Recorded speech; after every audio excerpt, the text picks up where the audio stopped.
اللهم صل على محمد وآل محمد.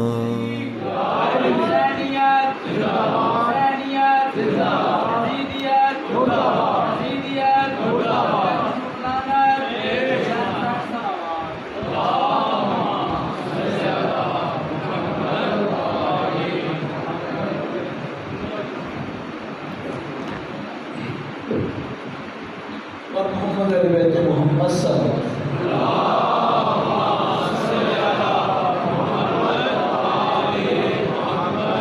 اعوذ باللہ من الشیطان الرجیم. بسم اللہ الرحمن الرحیم. الحمد للہ رب العالمین وعاقبۃ للمتقین. الصلاة والسلام علی حبیب قلوبنا وطبیب ذنوبنا ابی القاسم محمد.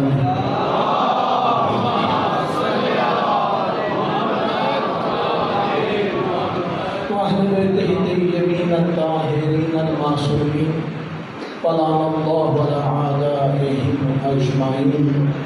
أما بعد فقد قال رسول الله صلى الله عليه وآله وسلم بسم الله الرحمن الرحيم. حسين مني وأنا من الحسين صلوات.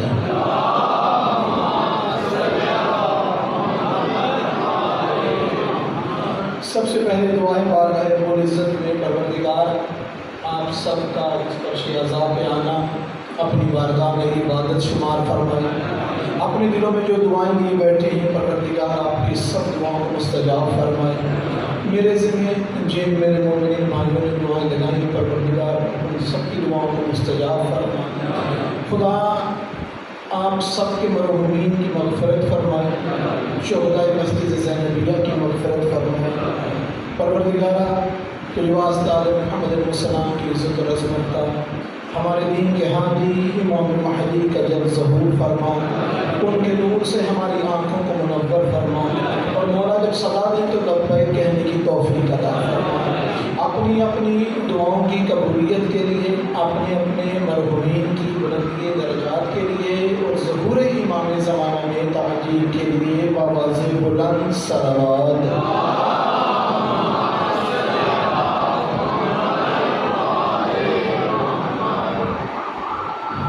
اپنے ٹائم کا خیال رکھنے کی کوشش کرتے ہوئے چند گزارشات آپ کے سامنے پیش کرتا ہوں.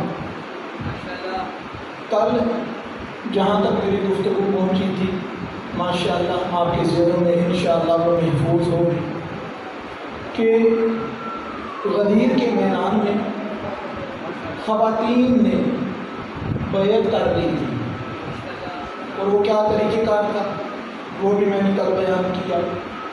اب جب یہ خواتین بیعت کر کے واپس جانے لگی نہ نکلنے لگی خیمے سے تب جناب امیر فرماتے ہیں ان تمام خواتین سے جس کے اندر تمام امہات المومنین بھی موجود تھے. کیا کہا؟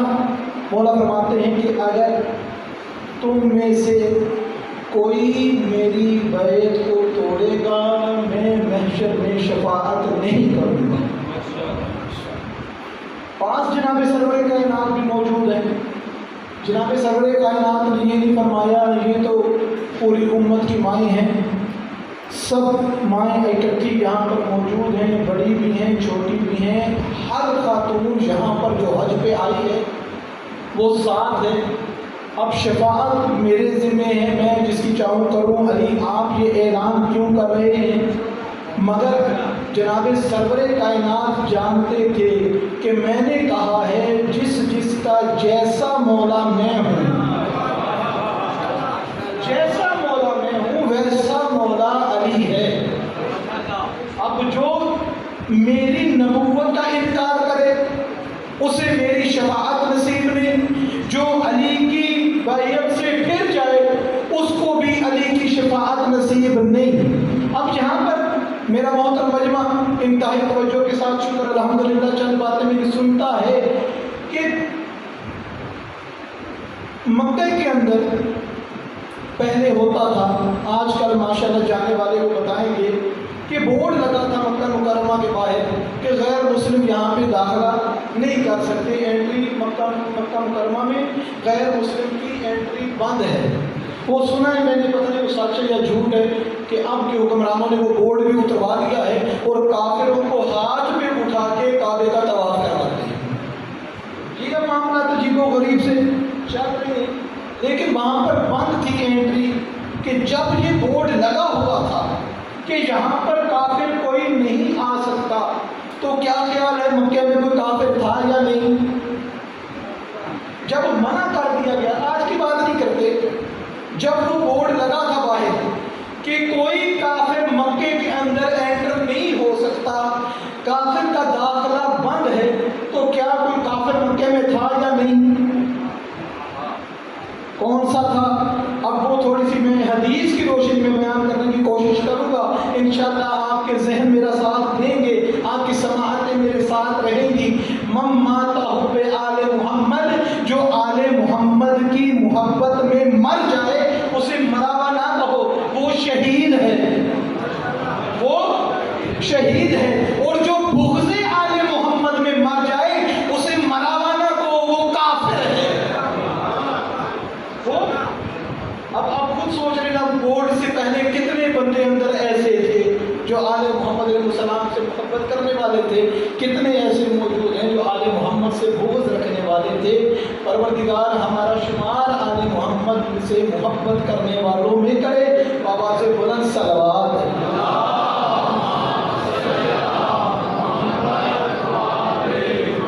میں ان چند دنوں کے اندر جتنا میرا ٹائم ہوگا میں کوشش کروں گا کہ آہستہ آہستہ کربلا تک پہنچا جائے کہ کون سی ایسی آفت امت پہ ٹوٹ پڑی تھی کہ جناب سرور کائنات کے آنکھیں بند کرنے کے بعد، ظاہری طور پہ پردہ فرمانے کے بعد 50 سالوں کے اندر ایسے کون سے حالات ہو گئے کہ وہ نواسا جس کو کندھوں پہ اٹھا کے جناب سرور کائنات مدینہ میں پھرایا کرتے تھے، جس کے لبوں پہ بوسے دیا کرتے تھے، ممبر پہ بیٹھے ہوئے خطبے کو چھوڑ دیا کرتے تھے اور ممبر پہ بٹھا کے فرماتے تھے لوگوں دیکھ لو یہ حسین ہے، حسین مجھ سے ہے، میں حسین سے ہوں۔ کون سے ایسے حالات آ گئے کہ وہی حسین ہے، وہی امت موجود ہے، انہی صحابہ اور صحابہ کی اولادیں موجود ہیں، اور 3 دن کا پیاسا اسی حسین کو کربلا میں ذبح کیا گیا۔ میں کوشش کروں گا کہ آہستہ آہستہ خرامہ خرامہ اپنی علمی قابلیت کے طالب علمی ماحول کو مد نظر رکھتے ہوئے چند قدم چل سکوں۔ جب خواتین نے غدیر میں بیعت کر لی تو اب کیا معاملہ تھا؟ اب معاملہ یہ تھا کہ خواتین نے تو بیعت کر لی، اب بیعت کرنی ہے مردوں نے۔ اب مردوں میں کون سب سے پہلے بیعت کرے گا؟ کہا کہ بس وہی بیعت کرے جن کا جملہ بھی تاریخ میں ملتا ہے، بخر بخر کہہ کے جناب امیر کو مبارکباد دی کہ آپ بھی پہلے جا کے بیعت کریں۔ وہ گئے، جا کے بیعت کرنے کے لیے ہاتھ آگے کیا۔ اب جناب امیر سے کہا کہ میں بیعت کرنے کے لیے آیا ہوں، اور بیعت کرنے سے پہلے جو ایک جملہ بولا، کیا فرماتے ہیں کہ یا علی میں آپ کی بیعت کرنے آیا ہوں، آپ کو مبارک ہو، آج سے آپ ہر مومن مرد کے بھی مولا ہیں، ہر مومنہ عورت کے بھی مولا ہیں، اور میرے بھی مولا ہیں۔ کس کس کے مولا ہیں؟ مرد کے بھی مولا ہیں، عورت کے بھی مولا ہیں، اور میرے بھی مولا ہیں، یعنی کہ جتنی جنس موجود تھی وہاں پر سب کے مولا علی ہیں۔ یہ اعلان انہوں نے اپنی زبان سے خود کر دیا وہاں پر۔ جب اعلان ہو گیا کہا ہاتھ نہیں کرائیے، میں بیعت کرنا چاہتا ہوں۔ جناب امیر فرماتے ہیں کہ لو بیعت کرو۔ کہا یا علی یہ ہاتھ ایسے کیوں ہے؟ بیعت لینی ہو تو ہاتھ ایسے رکھا جاتا ہے، آپ ہاتھ ایسے رکھے ہوئے ہیں۔ کہا نہیں میں تو بیعت ایسے ہی دوں گا، ایسے نہیں۔ کہا یا علی یہ بیعت کا طریقہ نہیں ہے، اٹھ کے چلے گئے۔ جناب سرور کائنات کا سامنا ہوا، کہا ہاں گئے تھے بیعت علی کی طرف، کہا گیا تھا، لیکن علی بیعت صحیح طریقے سے لے نہیں رہے، وہ ہاتھ یوں نہیں رکھتے، یوں رکھتے ہیں۔ کہا علی میرے بعد تیرا مولا ہے، پوچھ اپنے مولا کو جا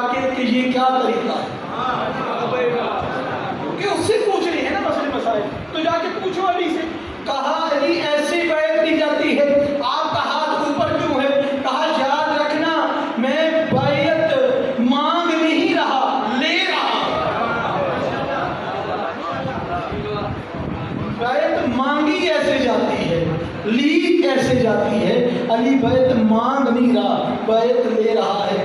صحابہ نے بیعت کی، بیعت کر کے جب جناب امیر خیمے سے باہر نکلے نا تو چند جو محب صحابہ تھے، چاہنے والے صحابہ تھے، ان کی آنکھوں میں نمی تھی۔ جناب امیر نے پوچھا کیا ہوا سلیمان، ابو ذر، مقدار کیا ہوا، یہ آنکھوں میں نمی کیسی ہے؟ کہا ہم بہت خوش ہیں کہ آپ کو پروردگار کے حکم سے جناب سرور کائنات نے مولا بنایا، جناب سرور کائنات نے مولا بنایا، لیکن آنکھوں میں نمی اس لیے ہے کہ جتنے دشمن چھپ چھپ کے آپ کے خلاف کارروائیاں کرتے تھے نا، اب سب کھل کے سامنے آ گئے۔ مایوس جو ہو گئے، کیوں مایوس ہو گئے؟ جتنی زندگی جناب سرور کائنات کا انتظار کیا ہے، چند سال جناب امیر کا بھی انتظار کر لیتے، جتنی دیر جناب امیر زندہ رہیں گے اس کے بعد آپ کی حکومت آ جائے گی۔ یہ مایوسی اس لیے تھی کہ غدیر میں صرف جناب امیر المومنین علی ابن ابی طالب علیہ السلام کا اعلان نہیں، جناب علی سے لے کر آخر الزمان امام مہدی تک کا اعلان کر دے گئے۔ دشمن مایوس تھا کہ جب تک قیامت نہیں نہ آئے گی ہمارے ہاتھ حکومت نہیں آئے گی۔ اب دشمن نے کھل کے دشمنی کرنی تھی، کھل کے دشمنی کرنی تھی۔ یاد رکھنا میرے نوجوان، میرے بچے، میرے دوست، میرے بھائی بیٹھے ہو، غدیری ہونے کا ایک دل کو بڑا سکون ملتا ہے۔ انسان اگر غدیری ہے تو بڑی سکون اور بڑی راحت عطا ہوتی ہے۔ غدیری جتنے بھی بیٹھے ہونا، یاد رکھنا باپ کی طرف سے شاید ہو کہ بابا نے کبھی غیبت کر دی ہو کسی کی، بابا نے کبھی نماز میں تاخیر کر دی ہو، بابا نے کبھی کسی کے ساتھ جھوٹ بول دیا ہو۔ بابا کے اندر غدیری، بندے کے باپ کے اندر یہ چھوٹی موٹی خرابیاں موجود ہو سکتی ہیں۔ غدیری کو فخر یہ ہونا چاہیے کہ ہماری ماں نے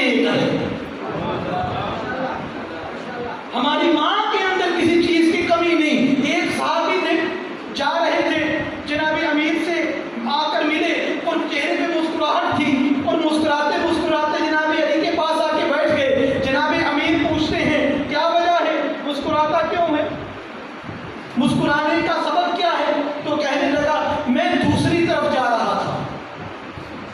توجہ اگر میری طرف رہے، میں دوسری طرف جا رہا تھا۔ دوسری طرف کہاں جا رہا تھا؟ وہی جگہ علی کا خیر جدھر تھا، میں دوسری طرف جا رہا تھا، آدھے رستے سے میں واپس آ گیا۔ دوسری طرف جا رہا تھا، آدھے رستے سے میں واپس آ گیا۔ جناب امیر فرماتے ہیں یہ تیرا کمال نہیں، اگر تیری ماں آدھے رستے سے واپس نہ آئی ہوتی تو آج تو بھی نہ آتا۔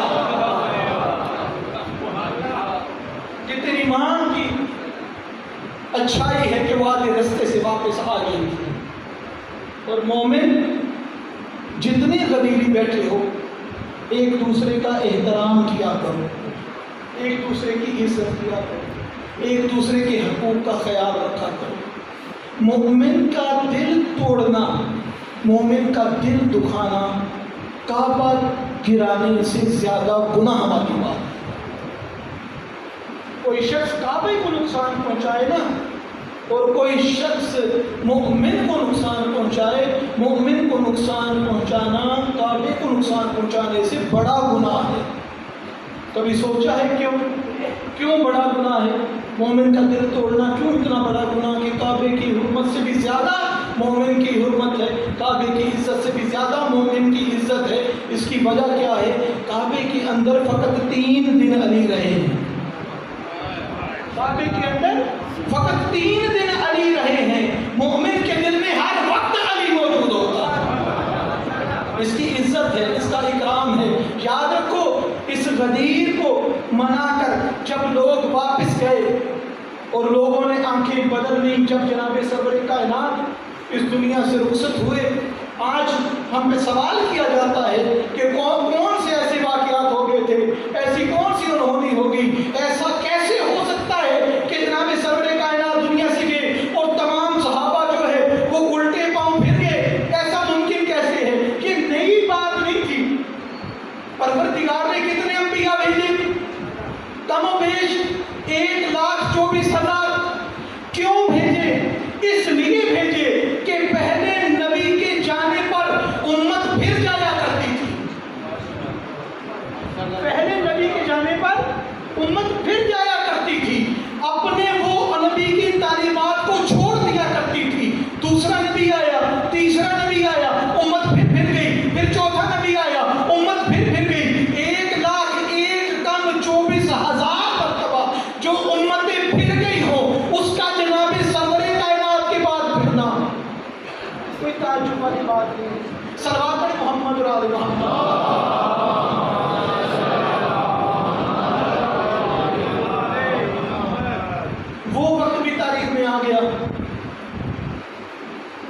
جب جناب امیر کے قدموں میں آ کے خلافت گڑ گڑا کے رونے لگی کہ ہمیں قبول کر دے.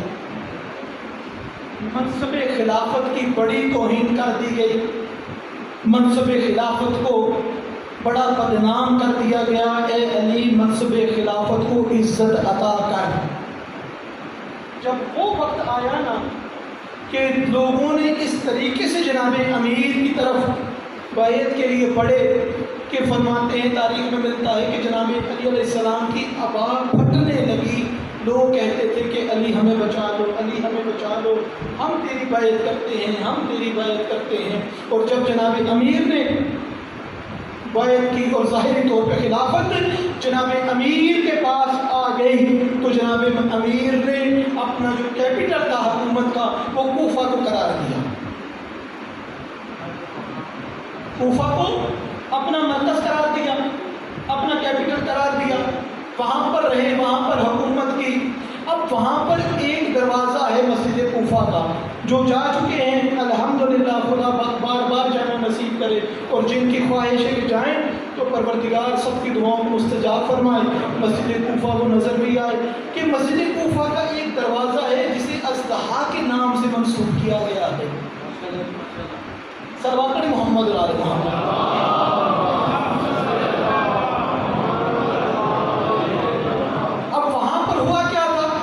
کہ جناب امیر بیٹھے ہوئے ہیں ممبر پر، صحابہ بیٹھے ہیں، تبلیغ ہو رہی ہے، خطبہ دے رہے ہیں کہ ایک دم دیکھا کہ اصحاب کے مجمع میں افراتفری پھیل گئی. کہاں وہ اژدہا آ گیا ہے، کوئی دائیں بھاگنے لگا، کوئی بائیں بھاگنے لگا، بھاگے ڈرے، لیکن اژدہا کو دیکھ کے رویا کوئی نہیں.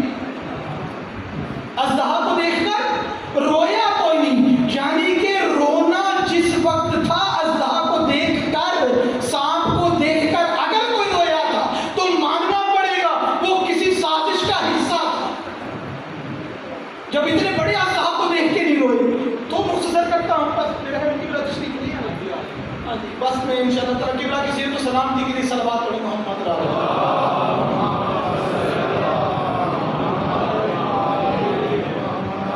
جب شام کا حکمران پہنچا نا مسجد کوفہ میں جناب امیر کے بعد، اور وہاں پر اس نے وہ دروازہ دیکھا تو پوچھنے لگا اس دروازے کا نام کیا ہے.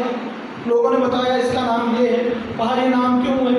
کہا ایک دن ایک اژدہا آیا تھا، اس نے جناب امیر کے کان میں کچھ کہا کہ میں قوم جنات میں سے ہوں، آج میرے بابا کا انتقال ہوا ہے، تمام جنات چاہتے ہیں میں اپنے بابا کی منصب پہ بیٹھوں. میں نے کہا جب تک میں علی سے پوچھ کے نہ آؤں گا میں نہیں بیٹھوں گا، میں آپ سے پوچھنے آیا ہوں. اس نے سنا نا کہ جب تک یہ دروازہ رہے گا نا تب تک علی کا یہ ذکر ہوتا رہے گا. کہ اب دروازے کو گرا نہیں سکتا تھا کہ مسجد کے دروازہ ہے کیسے گرائے، اب کیسے اس کا نام بدلا جائے. اس نے وہاں پہ کیل بڑے بڑے کھدوائے، بڑے بڑے کنڈے لگوائے، اور وہاں پہ ہاتھیوں کو باندھنا شروع کر دیا. ہاتھیوں کو باندھنا شروع کر دیا کہ اس کو باب فیل کے نام سے پکارا جائے، اس کو باب فیل کے نام سے پکارا جائے. جب تک وہ زندہ رہا اس کو باب فیل کہا جاتا رہا. جب وہ مر گیا نہ وہ ہاتھی رہے، نہ وہ کنڈے رہے، نہ وہ باب فیل رہا، وہی علی کے نام سے دروازہ منسوب دوبارہ ہو گیا.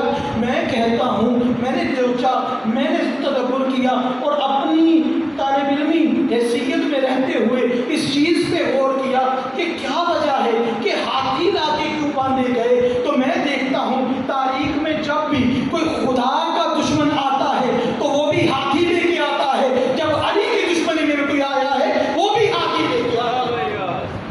بس اپنی عبادت کو تمام کرنے کے لیے کہ یہ قافلہ جب مدینے سے رخصت ہونے لگا، حضرت امام حسین علیہ السلام نے سب کو تیار کر لیا، فہرست بنتی گئی، نام لکھ لیے گئے. اب دو کام تھے جناب امیر کے. جب شہادت ہوئی نا تو ایک سجدہ تھا جو جناب امیر مکمل نہ کر سکے،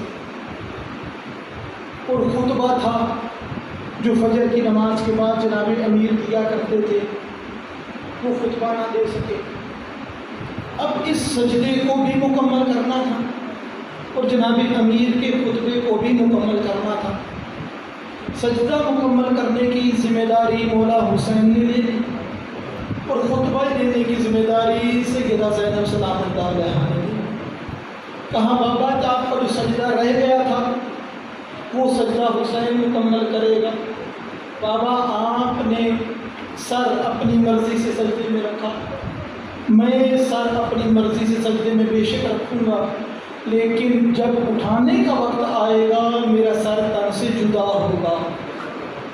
آپ نے بابا سائے میں سجدہ کیا، بابا میں دھوپ میں سجدہ کروں گا۔ بابا آپ نے سجدہ کیا